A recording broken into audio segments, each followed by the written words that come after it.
Pages view and traffic analytics section of the site. Your go-to dashboard for tracking audience engagement and understanding where your traffic is coming from. At the top, you'll see the page views graph, which shows how many people have visited your page. You can monitor trends in real time to understand how well your content is performing. Use the drop-down menus to customize your view.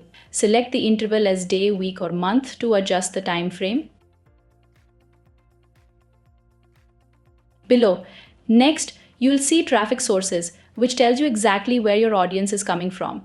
Whether it's social media, search engines, or direct links, this helps you focus your efforts on the most effective platforms. Next, you'll see in the traffic devices section, you can see which devices your audience is using: mobile, tablet, or desktop.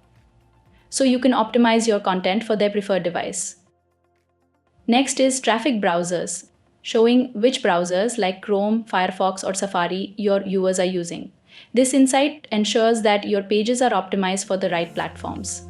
Finally, explore the geographical view map to pinpoint where your audience is located. Zoom in to see exactly which cities or regions your traffic is coming from, helping you tailor your strategies for specific locations.